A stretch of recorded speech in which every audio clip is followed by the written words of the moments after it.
Thanks for tuning in to the Wildcat TV Announcement Edition. I'm Weston Mooneyham. You may have noticed around the lunchroom that a few different selections are available, or I should say required for students to put on their plate.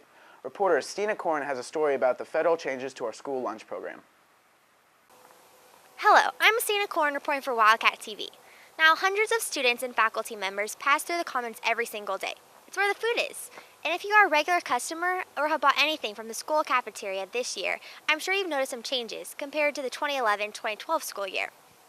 But with new changes comes new opinions. Here are some opinions from some students on campus regarding how they feel about the new food procedures and whether they feel that these changes will help to make our campus healthier. The new school food line, I don't really like it that much because we can only have 2 sides instead of 3. And I don't like how French fries count as a vegetable, because after a potato's been in the fryer, I don't think it should count as something healthy as a vegetable. I think it's dumb because people are just going to throw the food away that they don't want, so it's a waste of food. I feel very restricted when we have only 2 sides to choose from, and I don't think that a vegetable should be counted as a French fry, because obviously it's not. I think about the new food guidelines, like the portions are smaller, but the prices are the same. I think they should lower the prices to match the food size. That's all I really think about. Nothing else has really changed. I think the lunch is okay. I mean, I've always kind of eaten healthy, so it's not really like too big of a deal. And I think it like encourages kids to get healthy, you know. And so I think it encourages kids to get a little bit healthier.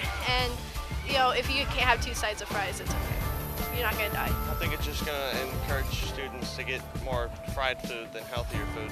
So I think that if we have more leniency to choose what we want, I think that most of us will make the smart decision, and we know our own health better than they do.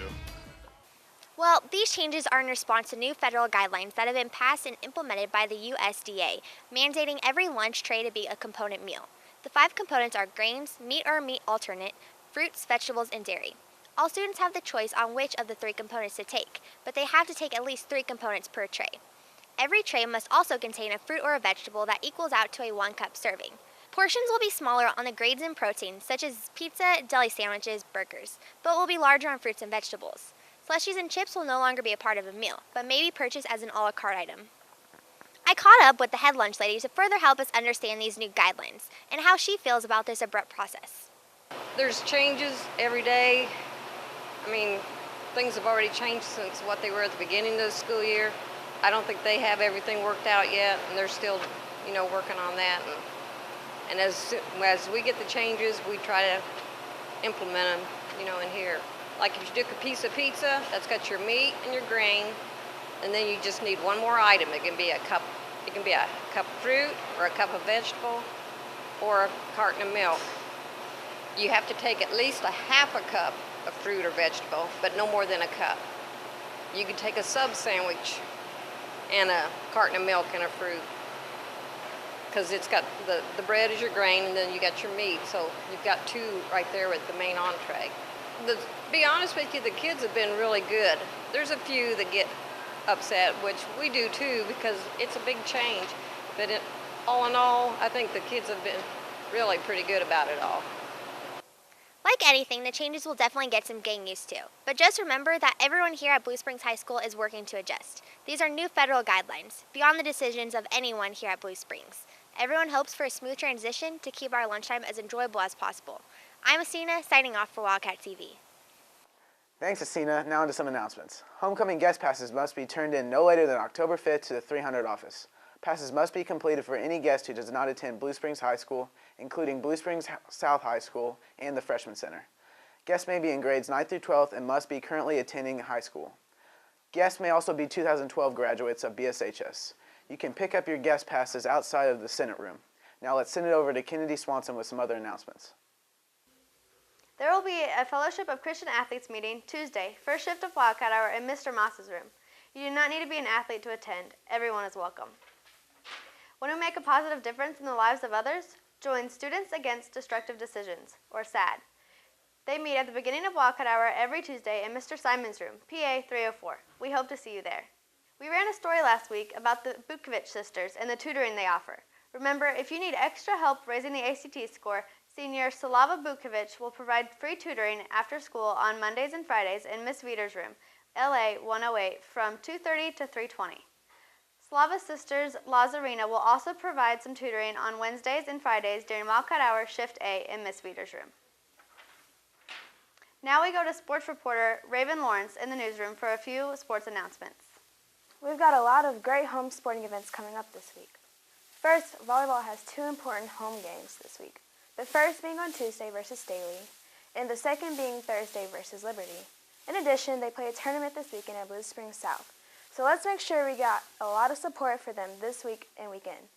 Boys swimming will face off against Lee Summit and Lee Summit North on Tuesday at home starting at 4 p.m. Soccer has an important matchup versus Blue Springs South this Wednesday, here at home with the JV starting at 5 p.m. Definitely get out and support the boys team as they take on our crosstown rivals. So let's make sure to come out and support our home sporting events this week. Back to you, Weston. Thanks, Raven. We always have great fan support, so I'm looking forward to packed stands at all of our sporting events. However, if you happen to not be a fan of what you were wearing in your school picture, underclassmen picture retakes will be during first and second hours on Thursday, September 27th. You will be dismissed by intercom. Please pick up order forms in the 300 office. Young Republicans and Young Democrats will have their first meeting Friday, September 21st during Wildcat Hour Shift Day. Both groups will come together to plan activities and to find out how to work for a candidate. There will be a Youth Corps meeting in ST 402 Friday, October 5th during Wildcat Hour Shift Day. In addition, Youth Corps members, there will be an SAC tailgate party Wednesday, September 19th for the soccer game. Students will need to meet at 5 p.m. in the teacher's parking lot, then go to the game and sit with the SAC kids. Also, Youth Corps members need to stop by room 402 to sign up to help with the blood drive, which is a good reminder to all of us that sign-ups for the blood drive will be October 9th through 16th, and the actual event will take place on October 18th. More information regarding the blood drive will be given in future Wildcat TV shows. Drama Club members are ordering t-shirts. They are $6, so make sure to get your money to Mrs. Loman by Friday, September 21st. Next, we go to Sarah in our newsroom for our last announcement. Sarah? Remember to keep your attendance up so you can be eligible for the cash prize drawing. Last week's winner from the senior class was Chris Pack. Junior winner was Callie Wood, and the sophomores, well, they didn't have a winner again, so their prize is up to $15. Make sure to be at school and be on time to be eligible to win that cash. Back to you, Weston. Thanks to everyone for watching our announcement show. Be sure to tune in next week for a special edition of Wildcat TV. And remember, it's a great day to be a Wildcat.